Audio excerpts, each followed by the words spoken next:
So this is your ovulation test, which we are assuming that this test has been carried out already.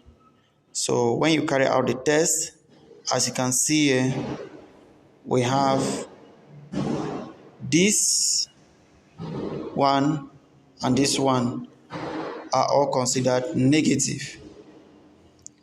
But if you look keenly, you'll see that this one, even though it's considered negative, if it was a pregnancy test, this will be positive, isn't it?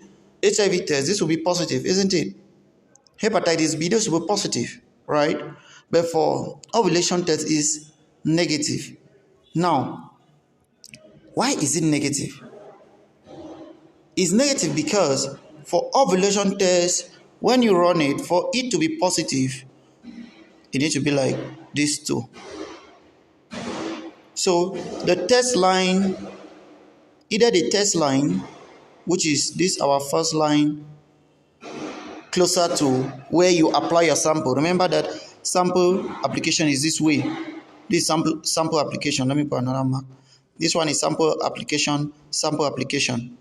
When you apply a urine sample this way, the first line that appears is always a test line, and it's the same for HIV test strip, it's the same for pregnancy test strip. That first line is always a test line. So that line, if it is thicker, so if this first line is thicker or equals to the second line, which is a control line, then that test is considered to be positive.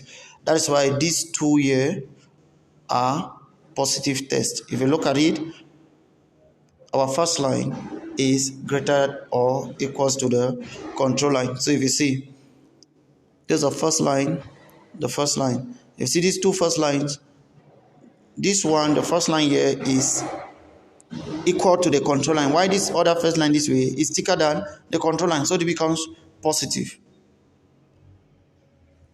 Normally for invalid means, just like every other test, invalid means that you don't have a control line. So if you see here, this one is invalid, no control line. This one did no control line, no test line, invalid. So if any person run this test, this is supposed to be invalid. This is invalid, no control line. There was a test line here, but no control line. Now, if you have this, which I've already explained why it is positive, then how do you know that somebody is ovulating?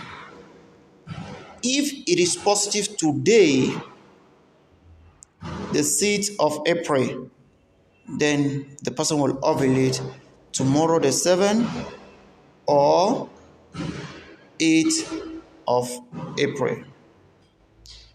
So that is how it is done. So the person can start having sex. One is positive because ovulative sperm cell can last up to 5 days in the vagina, which means if you start having sex today with your positive ovulation test, there's a very high chance for you to get pregnant, since your ovulation will either be released tomorrow or day after tomorrow. I think that is the best explanation I can give.